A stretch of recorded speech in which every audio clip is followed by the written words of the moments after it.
It's time for Cats Talk Wednesday. Small town and big city join forces. Vinny Hardy of Lynch, Kentucky, and Terry Brown of Louisville, Kentucky, team up to give you free-flowing, laid-back sports talk. Focus on Kentucky Wildcats, as well as pertinent information in the NBA, NFL, and Major League Baseball. Hey, we're back at it. Terry Brown, Vinny Hardy, Cats Talk Wednesday, BS3 Network. TB coming in all goated up. Oh, okay. I don't think I've seen that one before in the collection. See what? My shirt? I said, yo, goated up tonight. I see you. Yeah, man. I just decided to put something on. Yeah. Well, good evening, everybody. Appreciate everybody watching on YouTube and Twitter, Cats Talk Wednesday, and Cats Talk Wednesday Facebook page. So jump in and put comments and say hey, all that kind of good stuff. And right, we got archives on the BS3 Network Roku channel, BS3TVLive.com. You can go in there and catch episodes like last week. Mr. BSO, the Headline King, was here, TB. So that was a lot of fun. Yeah. Absolutely, man. That was a good time. I'm glad we got to do that. And I just noticed we got the same poster, the Kentucky basketball poster. Okay, all right. Mm-hmm. That was the 30th anniversary poster. Yeah, and that was almost 20 years ago. So, oh wow! I just did the math. 2006. Yeah, that's wow. 50th anniversary. 50th be next year. Yeah. Yeah, I just did the math on that. So there you go. It's kind of like seeing Prince Fielder's son hit a home run the other day. And I used to just think, oh, it's so-and-so junior. That's what happens. But now it's the grandkids of the people we grew up watching. Mm-hmm. DJ Wagner was my first one where I was like, I watched your granddaddy play. And now little Fielder, like, I saw your granddad hit home runs. Now, here we are. I mean, that's crazy to me. That is insane. It is. And, at first, for me, when you first started watching guys that you were older than, like, whoa, I'm 27 and all these dudes are, 22, 20. Well, there's a progression, right? You think, oh, man, here I am, 17, 18, 19. There's a chance that the Braves are going to find me on my high school baseball team, right? You think there's a chance, right? And everybody, you grow up and you're seeing all these people, they're bigger than life. They're older than you, right? And then you go to college and people getting drafted, you're the same age, right? Like, that's crazy. Mm-hmm. And I want to say what hit me was when they were talking about Tim Couch. I don't know if he was making a comeback or what the deal was, but he had been out of the league for a little bit. But ESPN said something to the effect of, he's trying to make this comeback, but he's old now. And I'm like, I'm the same age, right? And so then you start looking around, and there's nobody in the league your age. Mm-hmm. And then I start seeing some of these coaches, right? Like, I'm older than like 50% of the coaches in the NBA right now. I remember watching JJ Redick in college. I was grown and had kids, right? Yeah. Like, what are we doing here? But there you go. And so we said all that to say that Rupp Arena is 1 year older than we are. So yeah, that's where we are.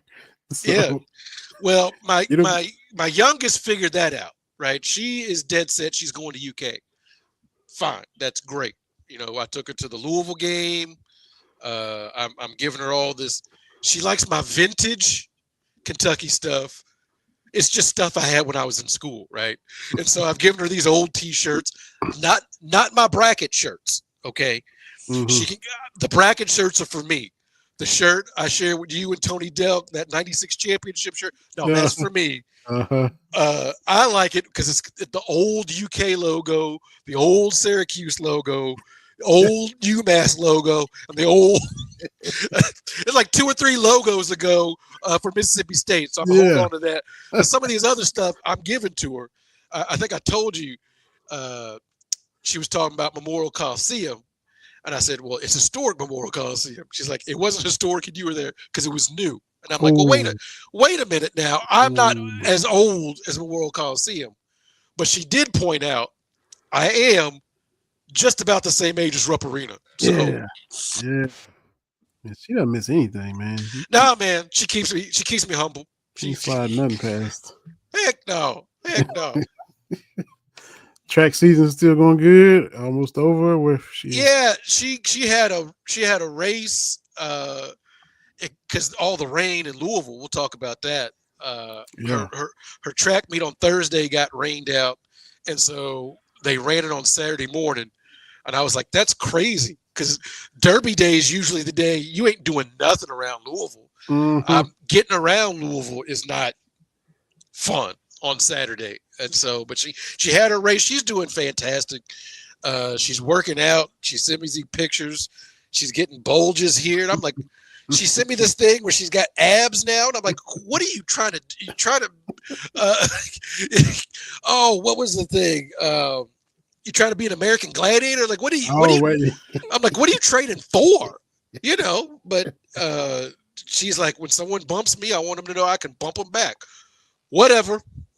So she's doing great and everything. But a rainy Derby, it feels like we've had a lot of rainy derbies here lately. Mm-hmm.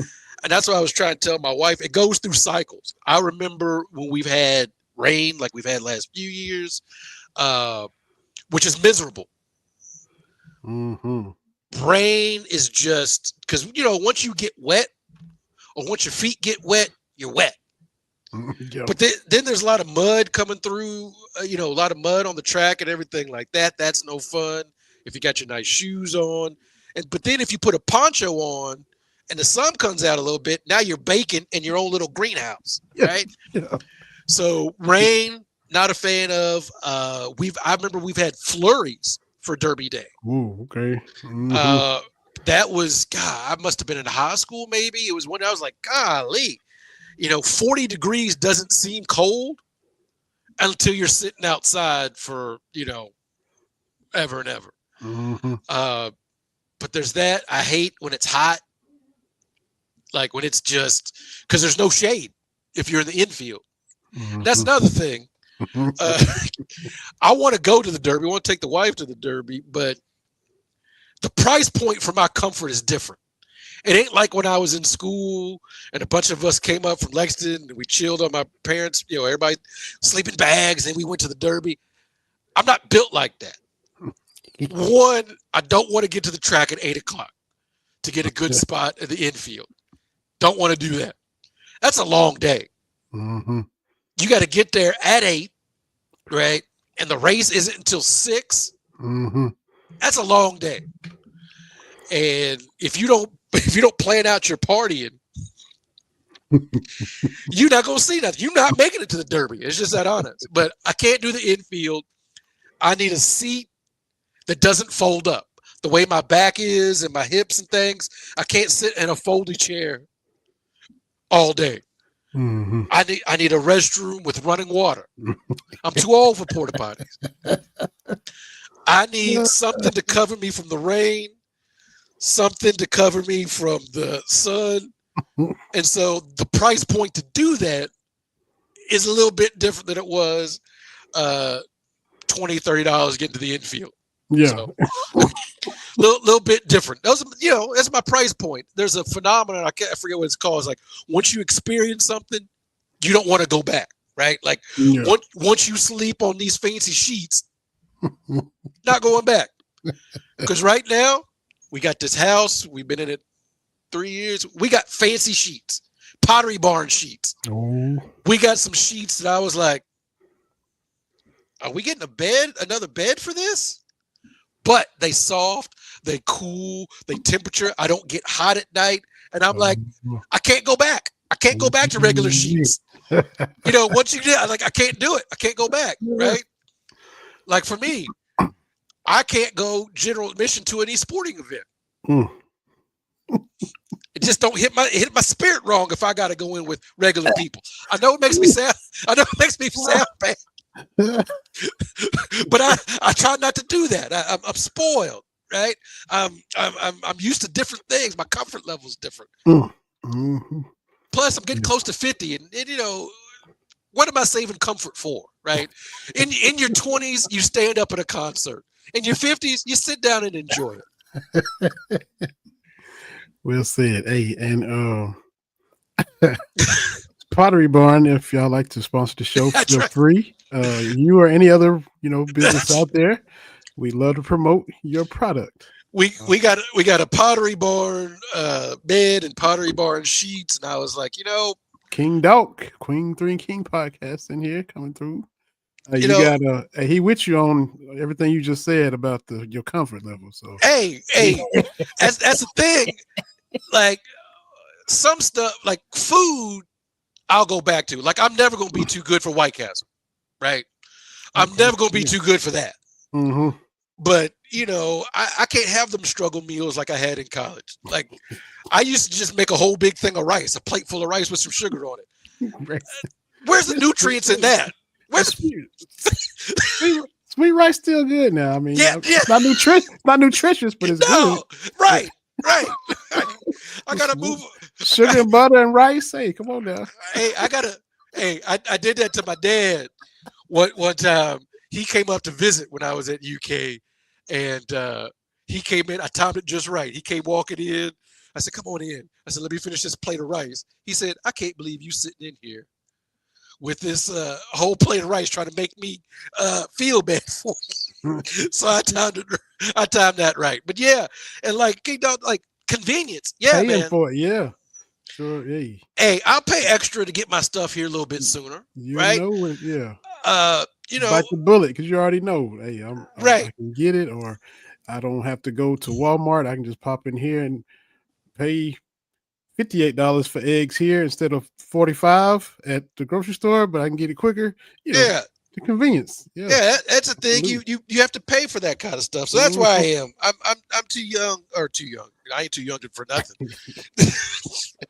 Too young. I'm too old. I'm too old for that, man. I can't be sleeping on a bad mattress. The way my back is right now, I got to get a good mattress. Mm-hmm. And I don't know if anybody out there has bought furniture or appliances before all this tariff stuff. Stuff's expensive, man.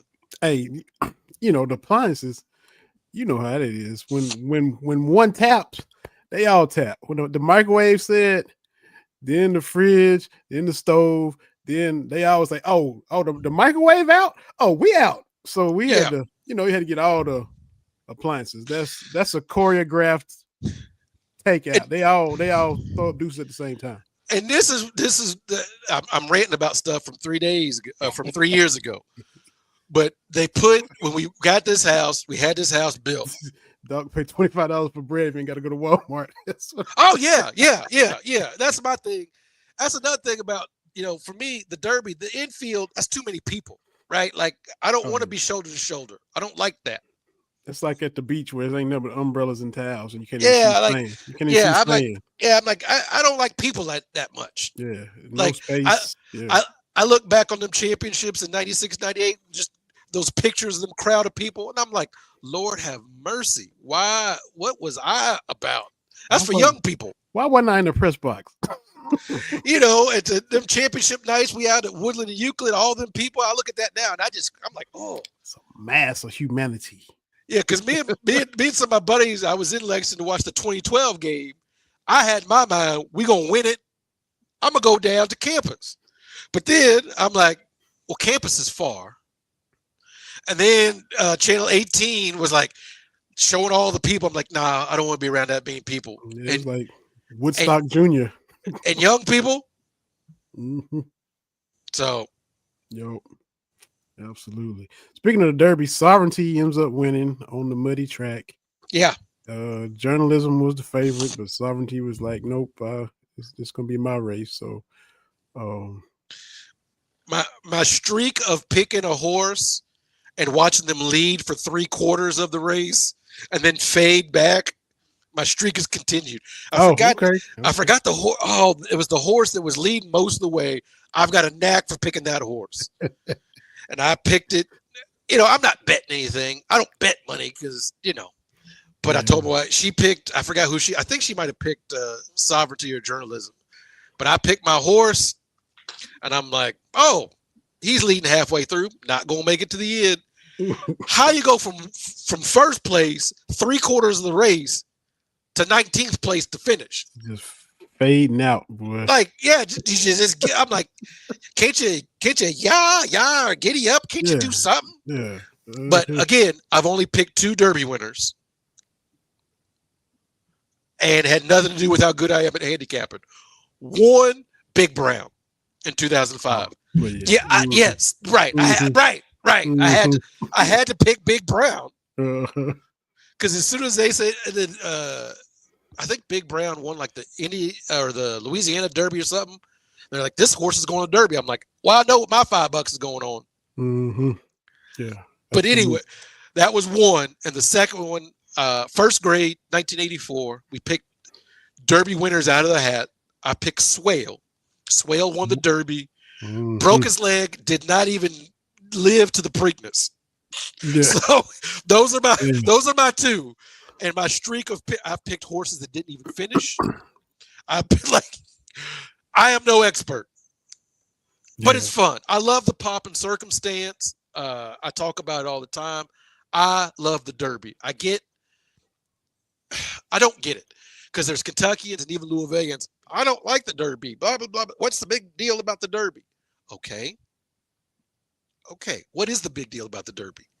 It's the longest running continuous sporting event in North America. Mm-hmm. Before Lord Stanley's Cup. Okay. Before the World Series. Mm-hmm. Before the modern Olympics in Greece. Yes. Before all that. Before we had a heavyweight champion of anything.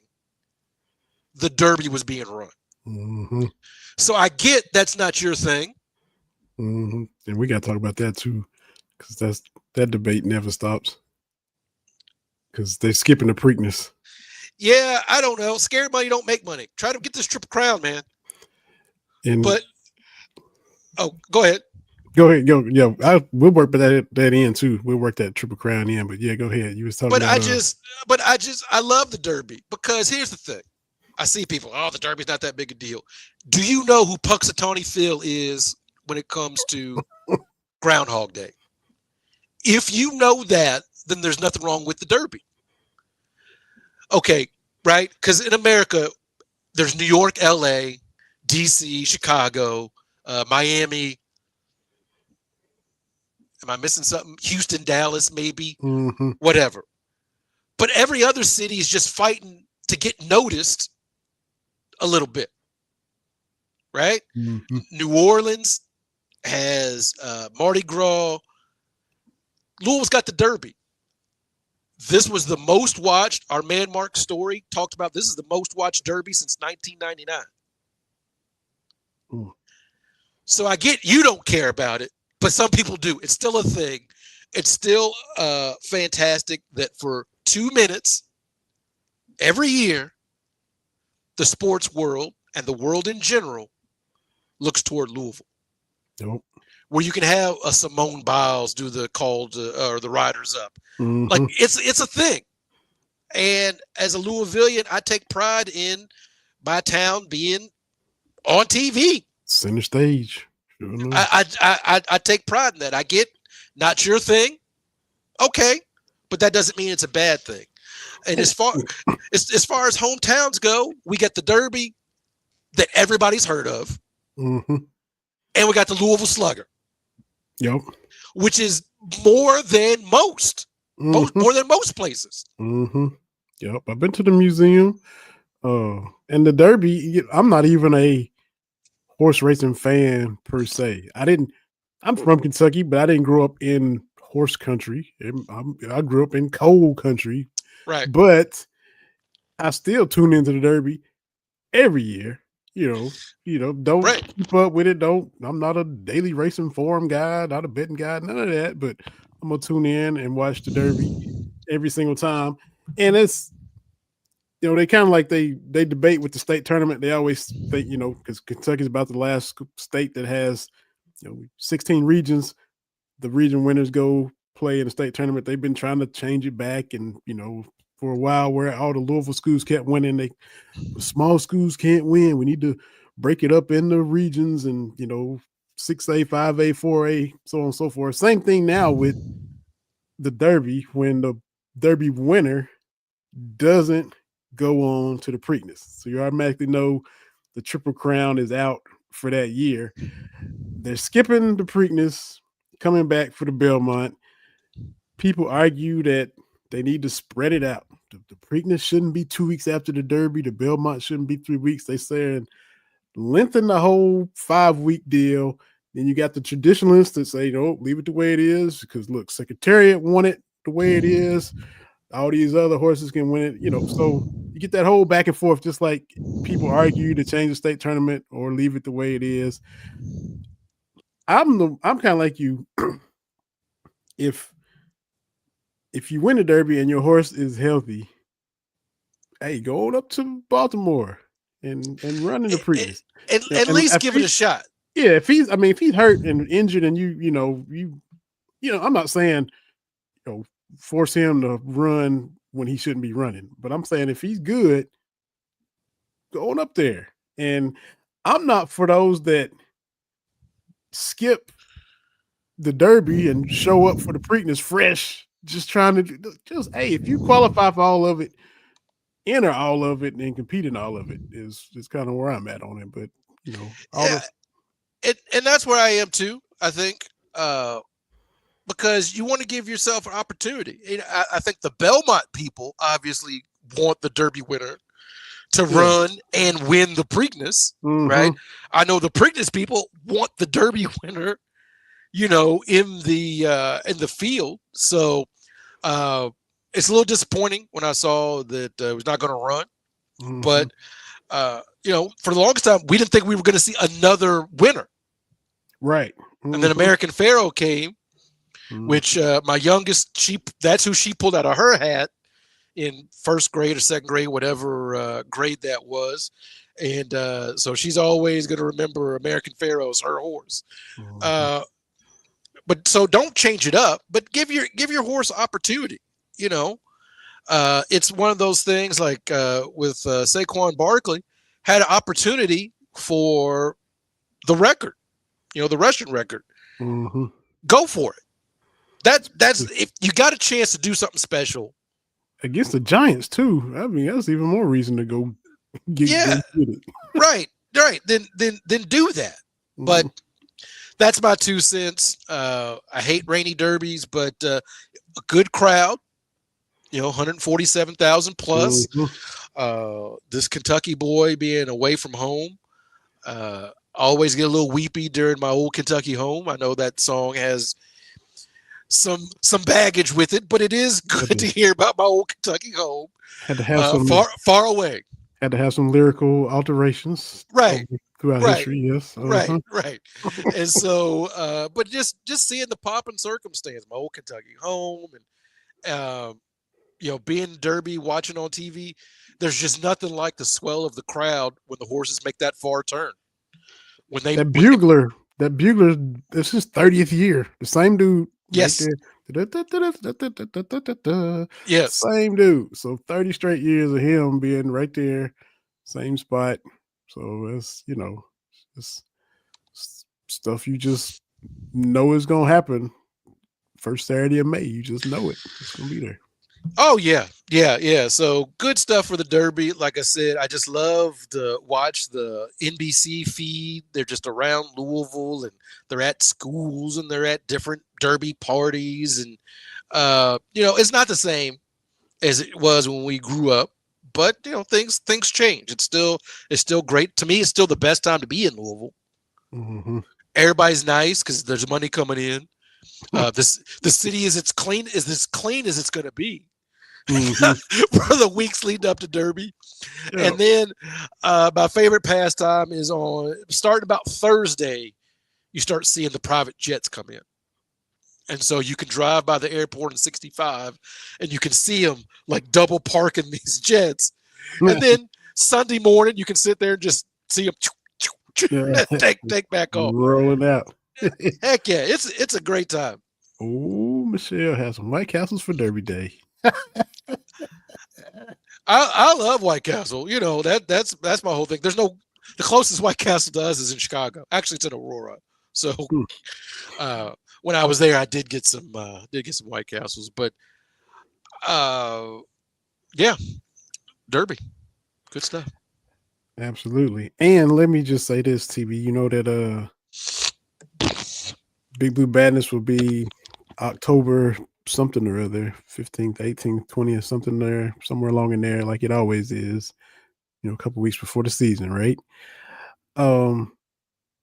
If I'm not mistaken, I think the roster is pretty much done with plenty of time to spare. I'm just saying, and you know, 13 guys on the team, and we're 5+ months away from Big Blue Madness. So I'm just throwing it out there. We got Big Blue Madness one week, and the next week is the Louisville game. What is going? Like, I don't know who's responsible. Like, I've heard, well, Louisville wanted this, and like, I don't know who is responsible for it being that early, and on a Tuesday. Yeah, that's not great. But the problem is, Louisville fans, yeah, the game is still a rivalry, but Louisville's just not good. I try not to rivalry too much. I've tried to be better. I'm like Samuel L. Jackson in Pulp Fiction. I'm trying to walk a different path now. But if I see one more Louisville fan account talk about how Kelsey is going to restore order to the rivalry, I'm going to have to say something. Uh-huh. Okay. I grew up a Louisville fan, right? Very clear about that.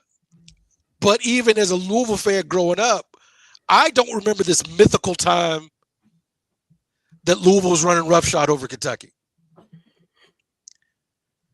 They've never won 3 straight games in the series.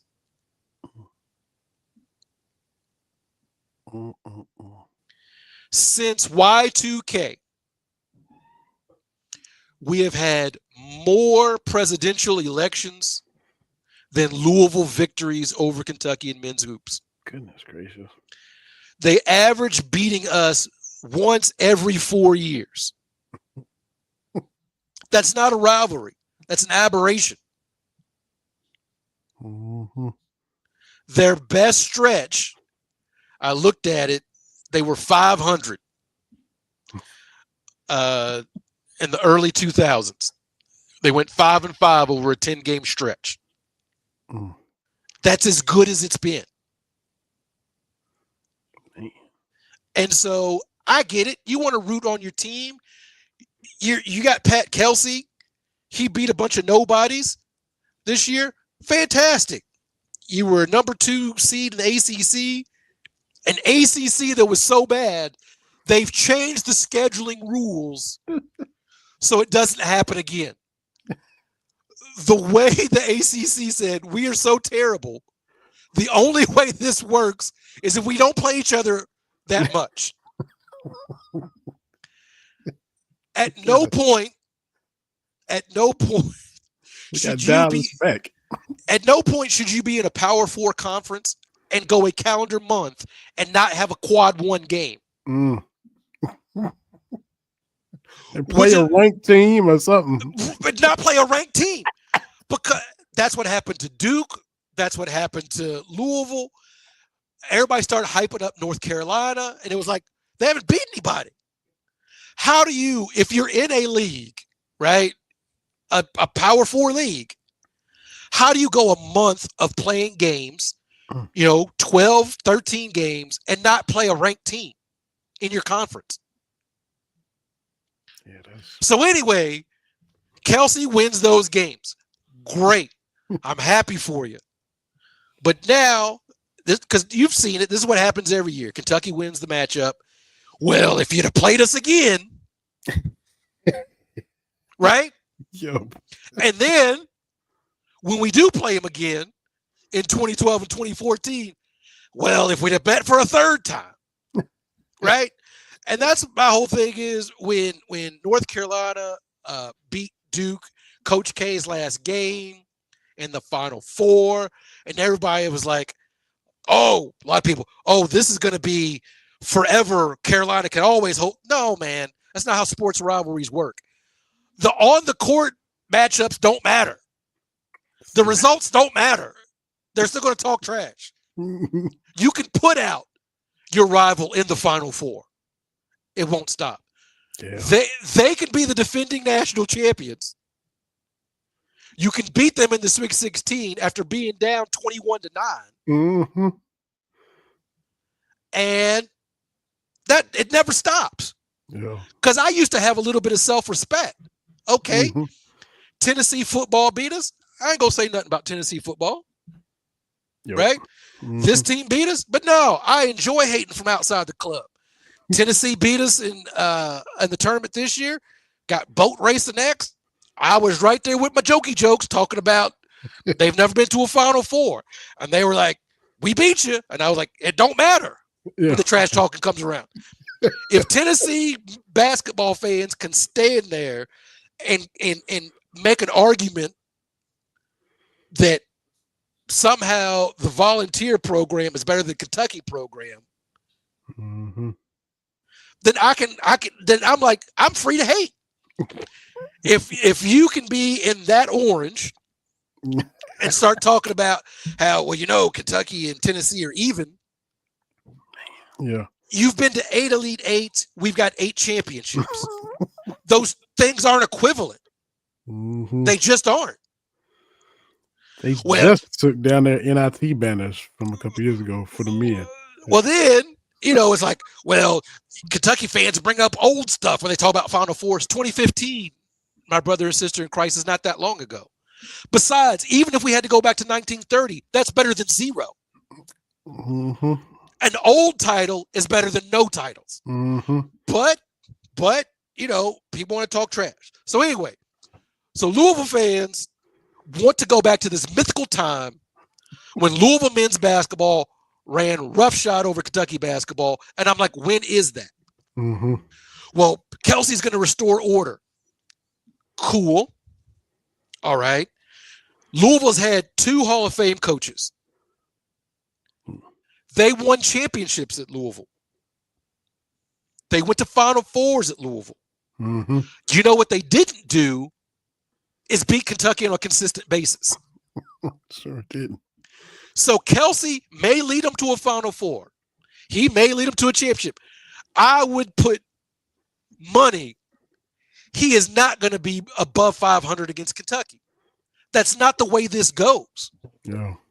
Because, right or wrong, every time Kentucky loses 2 games in a row to Louisville, clean house. That can't happen.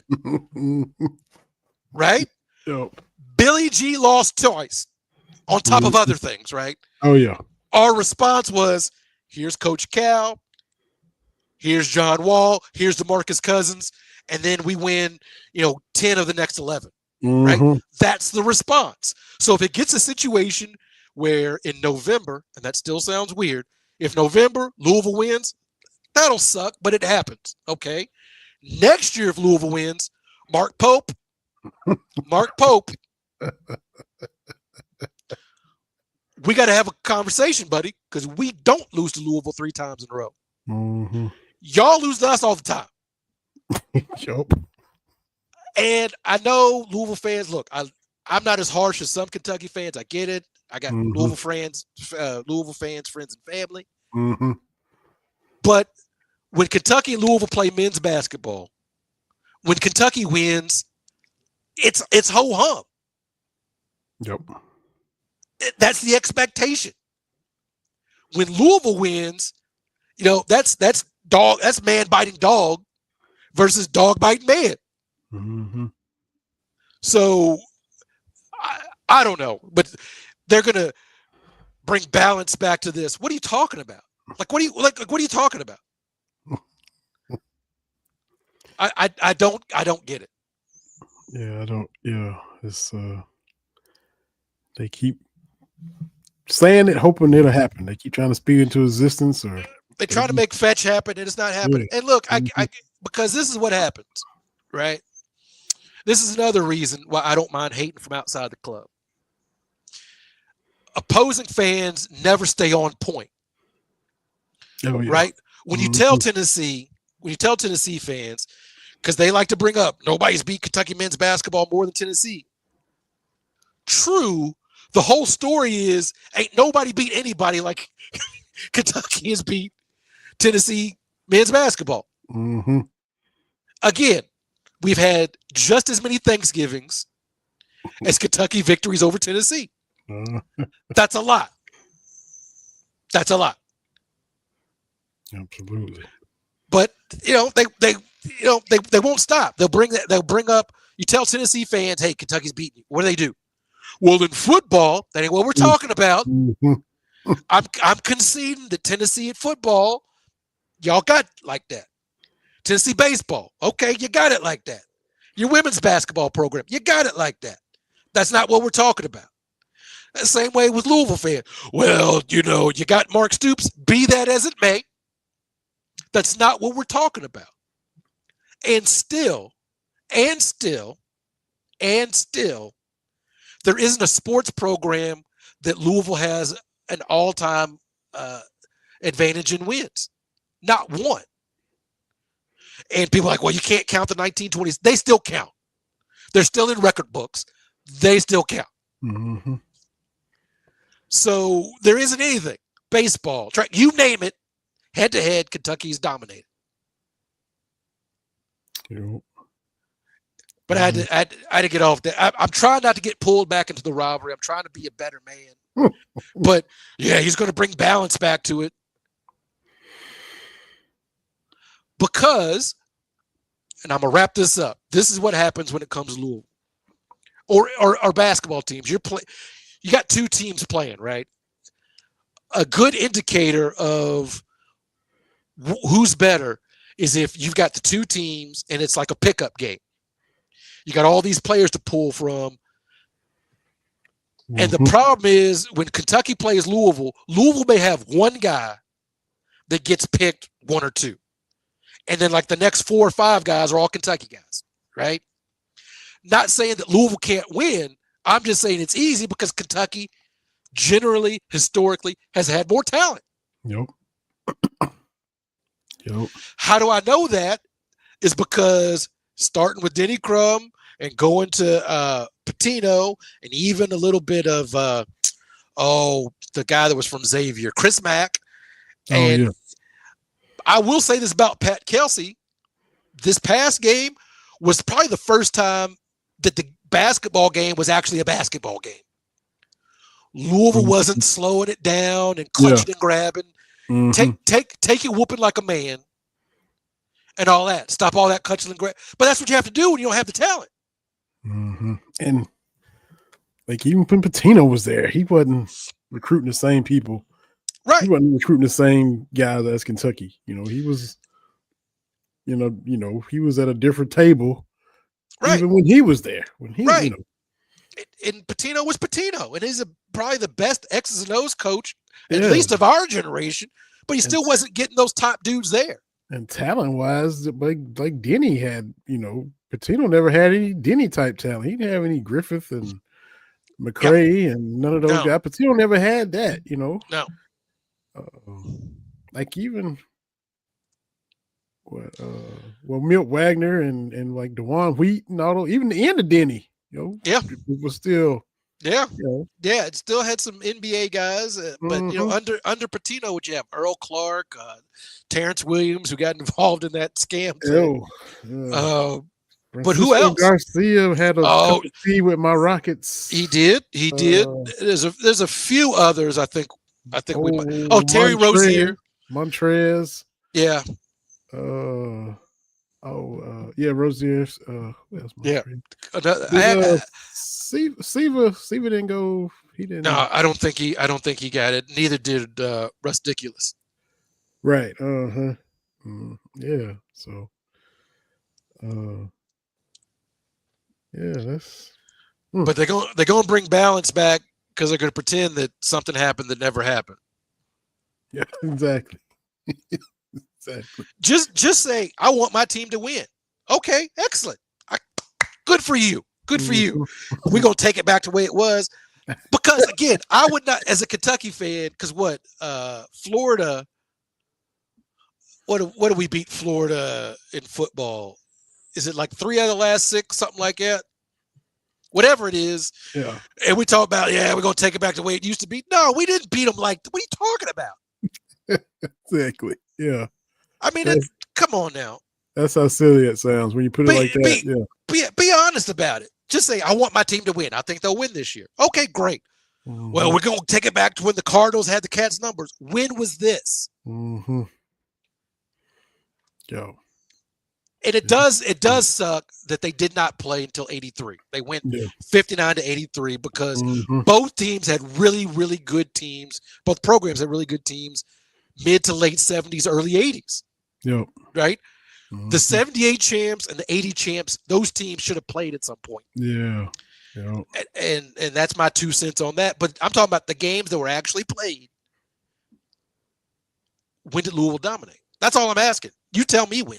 The first one, maybe, but in 83, they won by 20. And then after that, it's all downhill. That's right. That's right. And they won in the tournament when they had to play. You know, they got matched up. Yeah. And then they reignited the series, renewed everything, and they won that first one. And then,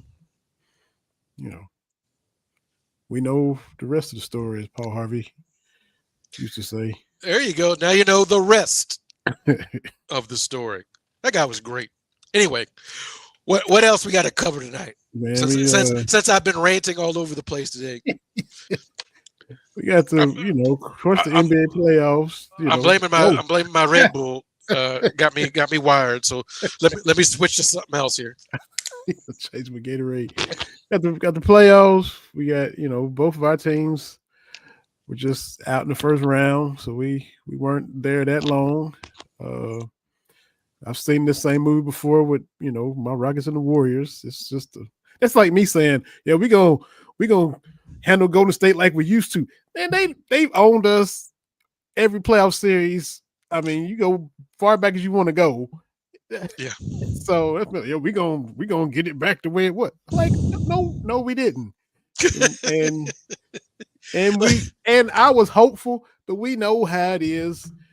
We've been young guys, faster, quicker, going to the park and getting beat by the old heads. We've been there. We've been 17, 18, can run all day. Why are these dudes beating us? Why can't we? Why are these 40-year-olds just staying up? Why can't nobody beat them? And that's, outside of Van Vliet, a bunch of young guys, the experience, top the youth, and they had a couple games they just squandered them. Had chances to win in Oakland and didn't, and we see what happens. You get to game 7 and they controlled the whole game. It was just we've been here, y'all ain't. That's basically it. Yeah. Yeah, and experience is one of those things you can't get it till you get it. Yeah, and so that's what happens. You see these young teams. We're seeing the same thing with OKC, having to deal with Denver, right? Like, there's just something about the playoffs, especially, that veteran teams tend to do better. You That's the process. It is a process, not what they're doing in Philadelphia, but you get your team, you assemble it, you take some knocks, right, and then you regroup and refocus. That's what happened with Shaq and Kobe getting swept out in '99. Yep. And then you come back and run off a three-peat, right? You have to have that playoff defeat. You got to have that taste in your mouth. I think that helps, and it just depends. I think it helps propel to the next level, unless you're your old guy, James Harden, who, man, Mm. Like I would say the jury's still out, but he's had too many playoff stinkers in too many games. That's just who he is, man. As a Rockets fan, I know you've seen it, where it's like whatever he does, it doesn't work in these situations. Yeah. I don't know if it's mental or he doesn't get the foul calls, but just to be overwhelmed like every time. Like, and you just said, you literally just said you can't get experience until you get it. Well, after 3 or 4 game 7s, you got experience. You like, well, this hasn't worked for me these past few times. Let me try this. And we still just having bad experience after bad experience after bad experience, even though we've been there. It's just so weird, man. And what, he shoot a lot or you don't shoot a lot. It doesn't matter. So, yeah, and that's the thing about Harden is he's a Hall of Famer. His MVP was deserved. We're not taking anything away from him. All I'm saying is when we start talking about all-time greats, what he doesn't have on his resume is a high-level series of get on my back, I got this. Mm-hmm. Right? Like with the Rockets, and I think was Chris Paul was hurt during like a game 6 or 7 one. Mm-hmm. You still have to get it done. Yo. And when you look at the top, 30 or 40, however you want to do it in the NBA, they've got those moments, right? Mm-hmm. Nick Wright and a lot of people like to go back and revisit my man, Wes Unseld, being the finals MVP for the Bullets in 78. Mm-hmm. You can't just look at stats, right? You talk to people that watch those games, it's like, no, he got them to where they need to go. Harden doesn't have that. Yeah. He doesn't have that moment of, even if your team is not great, can you elevate them? Yeah. And I saw a clip of Brendan Haywood talking about the Mavericks run in 2011. And have you ever paid attention to who Dirk and the Mavericks put out? Swept out Kobe. Went through Portland. That was Brandon Roy still on that team? But they started with Kobe and the Lakers. The defending champs swept the Lakers out. Beat like a Portland team. Then there was somebody else, and then took care of LeBron and them in Miami. Mm-hmm. That's a run. Like that's playing on the expert level. Mm-hmm. And that's why I do think we kind of underrate Dirk a little bit. Dirk is probably better than we think. Yeah. Because the only all-star he played with, there was an all-star on Dallas, was Josh Howard. Because Jason Terry was an all-star when he got there. You got Jason Kidd, right? You got Sean Marion, not an all-star when he was there. So it was Dirk and some vets, and that's how they got it done. Tyson Chandler, JJ Barea, whatever, right? Yeah. But Harden doesn't have that playoff moment where he's like, I got it. And that to me is the thing. I was listening to Bomani Jones, and he was breaking it down. Even the year when they came back from down 3-1 to the Clippers, they started that rally with him on the bench. It was like Josh Smith and Corey Brewer led that rally. So, Harden can't even get credit for getting that going because he was on the bench when they made the big run to start the comeback. So he had a decent series against San Antonio, but that wasn't, it still ended up, having a bad game 7. It's kind of like Doc Rivers, but Doc still has that championship, but he has so many early exits, so many, series that he can't close out the opponent. It's like that, except he doesn't have. At least Doc has the one title. James doesn't have that, and Doc's title is the exception to the rule. So here's the thing about Doc Rivers. If I could build a time machine, one, I would not let the Celtics win that 08 championship. When you look at professional sports, the 08 Celtics and the 85 Bears are two teams that get more run out of one championship than anybody else.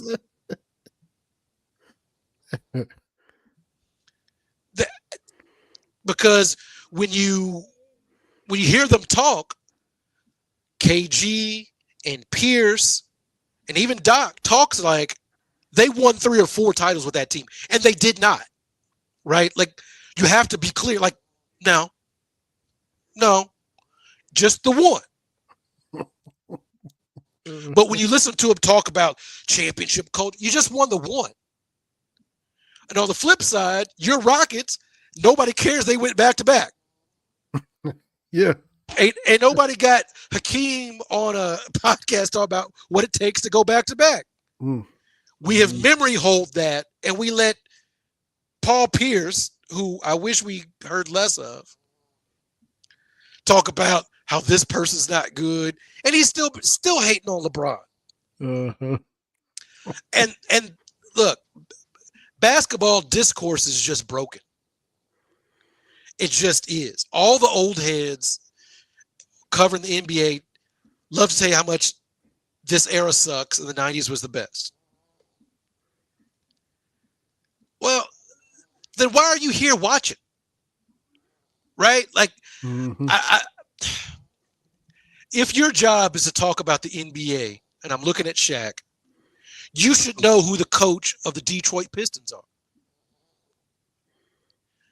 Right? The coverage of the NBA is so terrible. OKC, best record in the league. Cavaliers, best record in the East. ESPN didn't even talk about them until near the end of the season. When you kind of got to. No. So how are we supposed to introduce new stars when all the old heads are talking about how much the game sucks, how bad the players are? Like, that's just a messaging issue.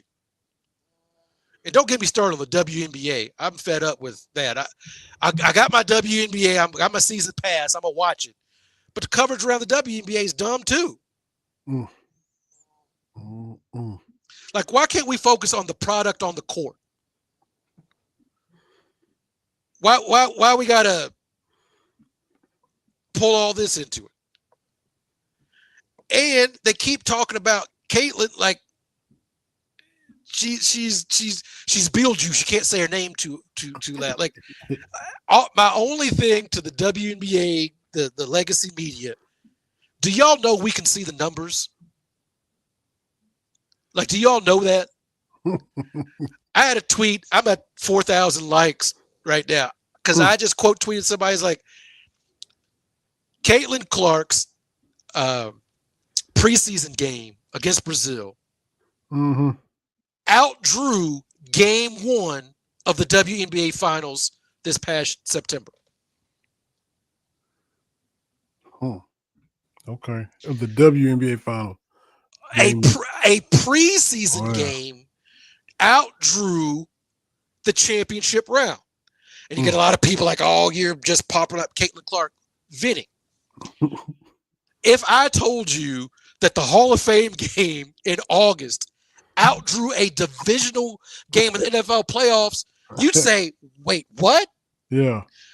There's zero chance that a Braves spring training game in the Cactus League or Grapefruit League, whatever they're in, drew more than a playoff game, an NLDS game. You'd be like, that's weird, right? And it's like, you're allowed to point this out and say, that's different. But you can't because whatever. I'm going to try my little hand at some screenshot stuff again. Because this is your tweet, because we talking playoffs, we talk some Warriors, and you quote tweeted this tweet about Draymond. If I can get it up here, you said the way Draymond gets treated by the refs should be studied because it's him. Cole Cockin, Fred VanVleet. So I just had to see where we are with that. The thing is, I don't understand it because, and look, Stan Van Gundy went to bat for Draymond. He's misunderstood. Like, you have to be in control of your body. I'm fed up with Draymond. Anytime there's a foul or contact, you can't do that. See, I thought you were going to bat for him. I was like, wait a minute. I was like, what? No. Yeah. And he gets the one technical foul, and he ain't getting the second one. No, they gave him a flagrant when they should have. Yeah, that happened. I don't know, game 3, something that should have happened, and I'm biased. All of Rocket's Twitter was biased, but he should have got another tech and didn't. And yeah. He's always towing that line, and I don't see why they let him continue to get away with this. And people are like, oh, well, no, you can't just look at the Fred VanVleet incident like this. Draymond's got a track record of just flailing. And the one time he turned and he came up with it, this is not a natural basketball move. What are we talking about? Mm-hmm. I've watched basketball for almost 50 years, and I've never seen anybody react like that. And that's his first instinct. That's his first. That's his move. That's his go-to. And he had the punch. He punches down, and if there had been some groins there would have been some more groins that got kicked because he had both feet out kicking, just like he did Steven Adams years ago. Here's the thought, Draymond. You're 6'7". The ball, Cherry, you saw it again. The ball went straight up in the air, straight up. Refs at a jump ball circle couldn't throw it any straighter at the start of the game. It went straight up. Here's the thought, Draymond. You're 6'7". Fred VanVleet is listed at 6 feet. How about you just kind of box him out and there's no way Fred is going to get that. You can just do your size in a normal basketball way. Take a little step and box him out with a hip and go straight up, and there's no chance Fred gets the ball. This is what his get down. He likes to punch people. We all saw the I can't think. Stacey Poole getting punched out. Like, I am not a Draymond fan. Like, I get his skill set is one of those things where if he went anywhere else, I don't think Draymond'd still be in the league. Mm-hmm. And he just went to a team that needed what he did. Yeah. So more power to him. But I'm just not a fan. I'm like, throw him out, man. Mm-hmm. And for whatever reason, ever since 2016, when he missed that game in the playoffs or in the finals, the NBA just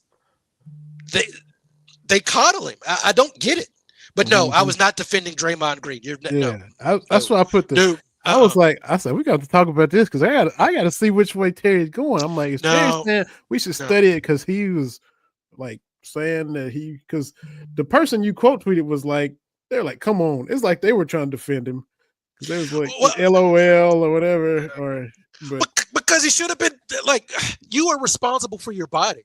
Mm-hmm. Like, you can't do extraneous movements. Like, I don't get it, but that's just me. I saw another little tweet too that we already talked about the Kentucky Louisville game being in November. Friend of the show, the one who would know, goes way back as far as the history. Oscar Combs just says that Louisville is excited to host UK early this year, like early November, while Kentucky apparently would prefer the traditional late December period. Funny, isn't it? When the rivalry was reinstated back in 1983, Joe B preferred November while Denny wanted late December. So now it's just a whole big role reversal thing, which is kind of crazy. Yeah. So, because I had remembered the '93 game being or way early, and like, oh my goodness, like, Yeah. what is that? Around Thanksgiving, if I remember correctly. Yeah. Because we were visiting Memphis around Thanksgiving. Anyway, I guess Three we're gonna. times in the history, 3 games in November in the history of the rivalry. Whoops, my bad. 3 times in the history of the rivalry that's been November. So, like you said, 93, 83, and then this year. Yeah, because of late it's been right around my oldest birthday. Okay. Mm-hmm. Her birthday is December 29th, and so it's always been right around there, because it was always like her birthday would be during that week, and then the game would be Saturday. So I would like go to the game or watch the game and have to come hustling back. A lot of times I'm at the Yum Center covered. I gotta book it back because we got a birthday thing to get to, and and ruin their New Year's Eve. Mm-hmm. Whatever, man. But the playoffs, Boston, hey, you can't miss 53 3-pointers and then talk about you're not getting the calls. Man, cross-eyed Joe act like they didn't do anything wrong.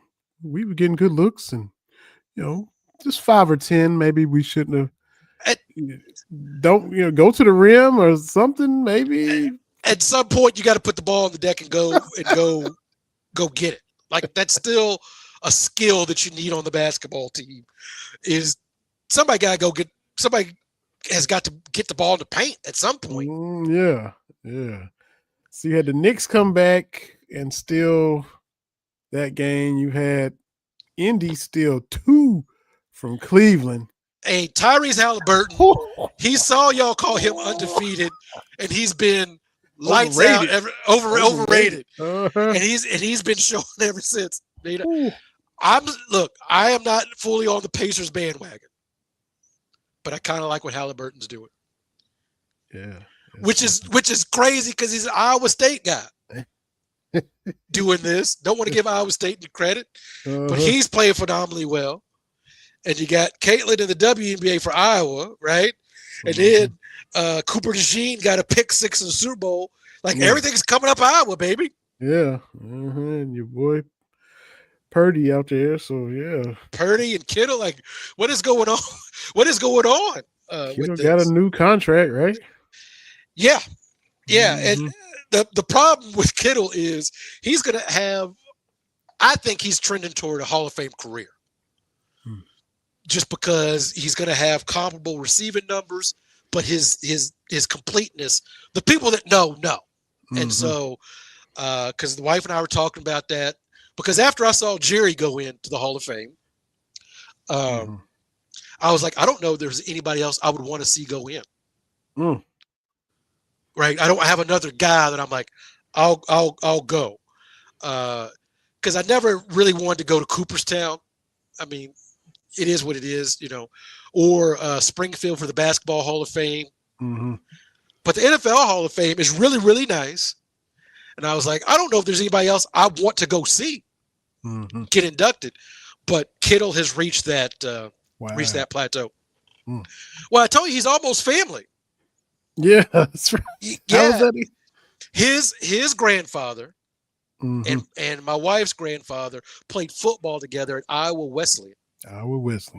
So they were friends. Like, we've got photos. We're not 100% because they're old. And Kate's like, oh, those are my grandparents. Somebody in this group is Kittle's grandparents. And so I told her, I was like, look, what happens if he goes? We will go to the signing thing, and then we'll just have this picture, and he's going to be like, those are my grandparents. We're family, George Kittle. Got it all planned out, man. There you go. So if he goes in, we'll go. I like the NFL Hall of Fame. It's very, very nice. Yeah, and I like talking to the old guys. If you're ever someplace, find an old guy to talk to. Because I talked to an old guy at the Hall of Fame last time. He's like, yeah, only about 20-25% of what they have is on display at any given time.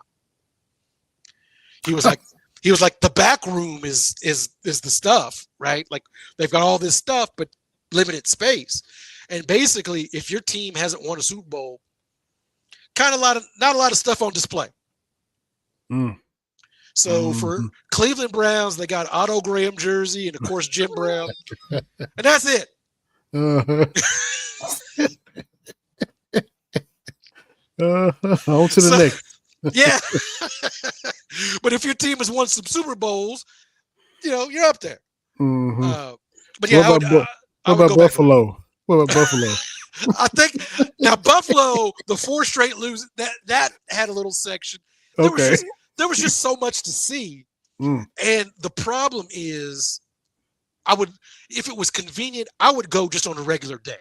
Yeah, that's one. The problem is when you go and Emmett's getting inducted and Jerry's getting inducted. One, there's a lot of people, but two, all the 49ers stuff, I want to see too.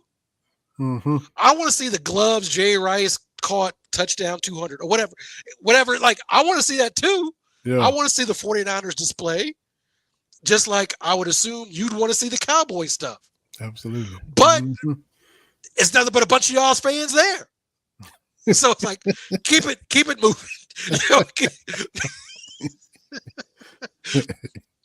That was the funniest thing, was you had Cowboys and 49ers fans, and this one section, it was AFC and NFC, where they had the NFC trophy and the AFC trophies. Like, I'm trying to break it down, but in the middle was the Lombardi trophy. Okay. And then out from that, you've got the AFC and the NFC trophy. Lamar Hunt, George Halas. For people that don't know, they have names. But then, like, around that trophy, you had like a little pillar of every team in the conference and their history. I'll have to send you a picture of what I'm talking about. But there was nobody on the AFC side because it was all Cowboys and 49ers fans. And it was Cowboys and 49ers fans talking about them games in the 90s. Talking about, the catch. Talking about, like... So if Kittle goes, I'm gonna go. Yeah, and I think he will. But he's moving up the receiving numbers and touchdown listing for the 49ers. But chances are he's not going to become the franchise's all-time leader in anything like that. Right. Yeah. Because right now it's Jerry. No surprise. Jerry's number 1 and all that. And then Terrell Owens and Kittle. Kittle's 3rd in yardage, and I think 4th in receptions. Because Vernon Davis has him on one of those things. Who you forget Vernon Davis was really, really good too. He sure was. That's the thing, is you can have really, really good players, maybe not Hall of Fame, but dudes that, hey, they played very, very well. Right. Even though Mike Singletary tried to kick him out of a game, or did kick him out of a game. Yeah. And then pulled his pants down. That's when I knew Mike Singletary, like, this ain't for you, man.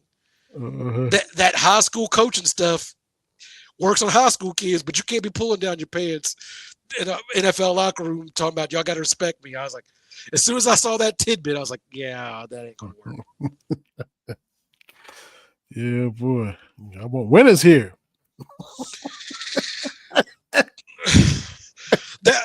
The 49ers have had a lot of like 1 year or 2 year coaches. Chip Kelly, Mike Singletary, Jim Tasuma. Yeah, we've had a few. And so somebody had the thing of like happiest fan bases or most pleased NFL fan bases or something. And the Niners made the list. I'm like, what are you talking about? Yeah. Over the last 30 years, it's been pain. And what are you talking about? Like, if you'd have done this poll in the 90s, I'd be like, yeah, we happy. We just won 5 titles in 11 years or whatever it was. But now it's been a minute. Yep. I keep saying those 3 Super Bowl losses by themselves, again, nobody's going to cry because the 49ers, we got to 5. But the 3 losses, kind of brutal. Yeah. First and goal at the 5 in the Beyonce Lights Out Super Bowl, and don't get in. Up 10 with 6 minutes left against the Chiefs and lose by 11, Oh, and then give up a touchdown with 3 seconds left in overtime in the Super Bowl. Yeah, that's So I'm like, some daggers. it doesn't feel good to be a 49ers fan. Then I had somebody respond because Tampa Bay was on there, and I'm like, he's like, I don't think Tampa Bay should be on here. I'm like, you just won a Super Bowl like 2 or 3 years ago with Tom Brady. And before that, you won in 2002. Right. Yeah. He's like, it's been a while. And my response was, all that took place after 1994. Yeah.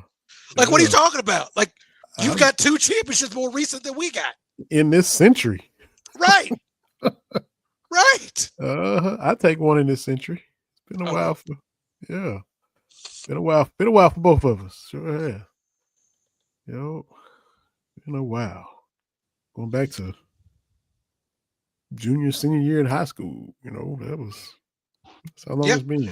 Yeah, that was my, I wish I would have watched that Super Bowl a little bit closer, but 49ers got up against the Chargers, and I was sweet talking a young lady through most of the second half. Yeah, because you knew it was in the bag. So but if I'd have known we wasn't going to win for a minute, I might would have paid more attention and savored a little bit more. Yeah, because they hard to come by. Dan Marino never ever got back after losing to y'all. And, you just never know.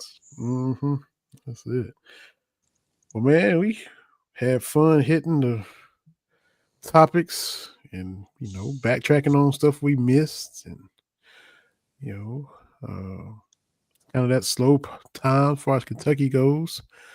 But like we talked about, the roster is full. Yeah.